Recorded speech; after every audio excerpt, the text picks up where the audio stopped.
నా 'ఘటికాచలం' లాంటి సినిమాని మన ముందుకు తీసుకొస్తున్న డైరెక్టర్ అమర్ గారు మాట్లాడతారు ఇప్పుడు. ముందే చెప్పండి, పాప్కార్న్ తీసుకెళ్ళకండి, వేస్ట్ అయిపోతుంది, భయంతో మీరు పక్క వాళ్ళ మీద వేస్తారని. సో అమర్ గారు కమ్. అందరికీ నమస్కారం అండి. జనరల్గా చాలామంది నాకు హారర్ సినిమాలు అంటే ఇష్టం ఉండదండి అంటారు. అలా అన్నారంటే వాళ్ళు నిజంగా మంచి హారర్ సినిమా ఎప్పుడు చూడలేదని అర్థం. హారర్ సినిమా అనేది మంచి హారర్ సినిమా చూసినప్పుడు ఖచ్చితంగా మీకు డెఫినెట్గా వేరే ఎక్స్పీరియన్స్ కలుగుతుంది. సో అలాంటి ఒక మూవీలో ఇప్పుడు మేము తీసిన ఘటికాచలం కూడా ఒక మూవీ ఇది. ఇందులో మేము టెక్నికల్గా చాలా హై స్టాండర్డ్ సినిమా తీయడానికి ట్రై చేసామండి మాకున్న బడ్జెట్లో.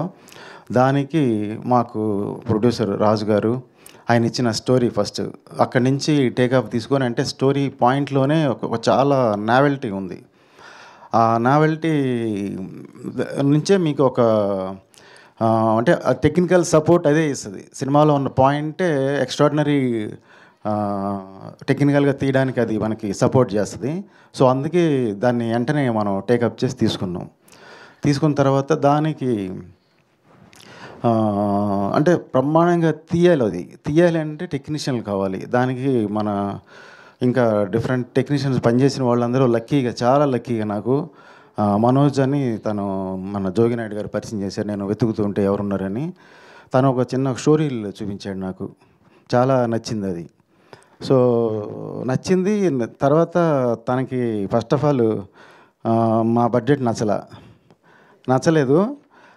నేను చేయలేనండి నేను వెళ్ళిపోయిన తర్వాత రోజు మళ్ళీ వచ్చి సార్ కథ నన్ను వెంటాడుతుందండి, నేను చర్చి ప్రెస్లో చేస్తాను ఇది అని చెప్పాడు.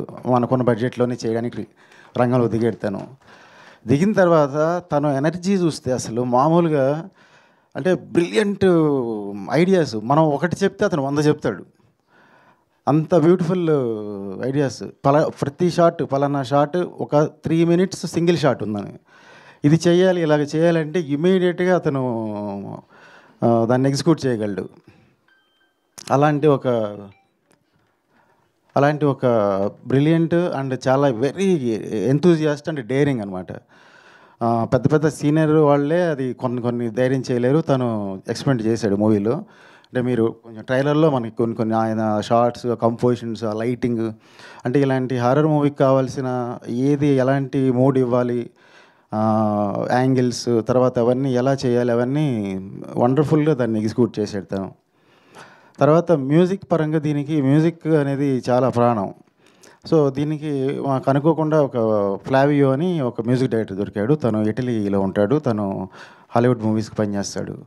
తన మ్యూజిక్ కొన్ని శాంపుల్స్ కథ విని తనకి కథ చాలా నచ్చి తను ఇమీడియట్గా వచ్చాడు ప్రాజెక్ట్లోకి. తను అద్భుతమైన థీమ్ ట్రాక్లు ఇచ్చాడు. అంటే కథ విన్న తర్వాత ఆయన ఇచ్చిన డ్రీమ్ ట్రాక్స్ని ప్లే చేసుకుంటూ కొన్ని సీన్స్ తీసాం మేము అదే మోడ్లో. అంటే అదే మీకు యాక్టింగ్కి హెల్ప్ అవుతుంది. At the same time cinema camera మూమెంట్స్కి, లైటింగ్కి, వీటన్నిటికీ ఆ మ్యూజిక్ హెల్ప్ అయింది. అందుకే మీకు అంత మూడ్ మనకి ట్రైలర్లో చూసినప్పుడు మనకు అంత అనిపిస్తుంది అనమాట. సో ఆ తర్వాత తను ఆఫ్టర్ ఫిల్మ్ కంప్లీషన్ కూడా దానికి ఇంటర్నేషనల్ లెవెల్ స్కోర్ ఇచ్చాడు ఆయన. తను చాలా సాటిస్ఫైడ్. అంతే, నీకంటే చాలా అమేజింగ్ ఇంగ్లీష్ మూవీస్కి వర్క్ చేశాడు ఆయన. తనకి నేను చేసే ఇంటర్నేషనల్ మూవీస్ స్టాండర్డ్లో ఈ సినిమా ఉంది, మీరు నిజంగా పంపిస్తే ఇంటర్నేషనల్ అవార్డులు ఇంకా అప్రిషియేషన్ చాలా వస్తుంది అని చెప్పాడు. సో నాకు వాటన్నిటికంటే కూడా ఇక్కడ మన తెలుగు ఆడియన్స్కి ఆ సినిమాని రీచ్ చేస్తున్న, డిస్ట్రిబ్యూట్ చేసి తీసుకెళ్తున్న మారుతి గారు, ఎస్కేఎన్ గారు, వీళ్ళే గొప్ప నాకు.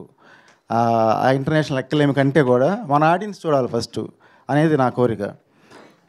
సో అందుకే అవన్నీ ఫెస్టివల్స్ అన్ని పట్టించుకోకుండా సినిమాని ఇక్కడ తీసుకొస్తుంది. సో దానికి తర్వాత సౌండ్ డిజైన్ అరవింద్ మీనన్ అని చాలా మలయాళీ ఆయన చాలా అద్భుతమైన సౌండ్ డిజైనింగ్ చేశాడు. మనకి అర్థమవుతుంది సినిమా చూస్తే, ట్రైలర్ చూస్తే. సో ఫైనల్గా ఈ సినిమాని మారుతి గారు దగ్గరికి తీసుకెళ్ళడానికి నాకు హెల్ప్ చేసిన స్వామి గారు ఉన్నారు, రైటర్ స్వామి, డార్లింగ్ స్వామి గారు. ఆయనకి నా థ్యాంక్స్ చెప్తున్నాను మరొక్కసారి.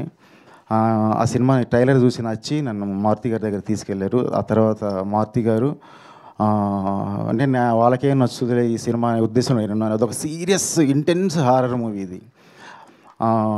ఎలా నచ్చుదేమో అని నాకు డౌట్ ఉంది. సరే అని చెప్పి సినిమా చూశారు, ఆయనకి చాలా నచ్చింది ఆయనకి.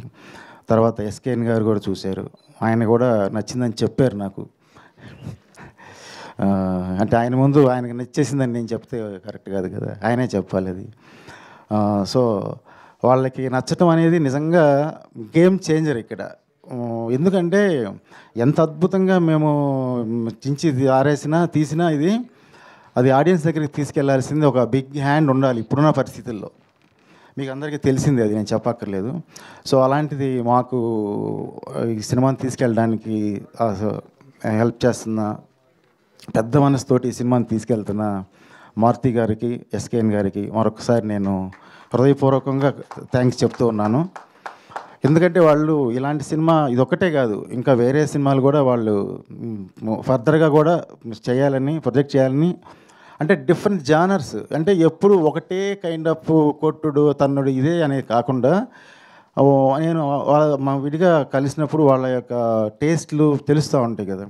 అంటే రకరకాల జానర్స్, వాటి మీద ఉన్న ప్రేమ అవి వాళ్ళు యూత్ని ఎంకరేజ్ చేస్తారని ఇంకా కోరుకుంటున్నాను. అంటే ఇలాంటి మూవీస్ ఇప్పుడు చూస్తే మనకి హాలీవుడ్లో పెద్ద పెద్ద బ్లాక్ బస్టర్స్, పెద్ద పెద్ద ఈవెంట్ స్టూడియో ఫిల్మ్స్ అన్నీ కుప్పకూలిపోయినాయి, అవన్నీ లాసుల్లో ఉన్నాయి.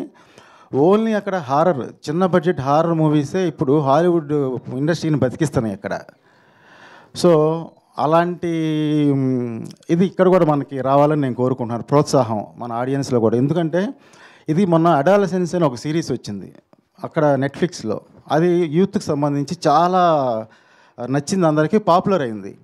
సో నేను తర్వాత నా సినిమా సంబంధించిన నేను అడాలసెన్స్ చూస్తే దాంట్లో ఇందులో ఘటికాచలంలో ఉన్న కొన్ని మంచి మంచి సీన్స్ అందులో ఉన్నాయి ఆల్రెడీ.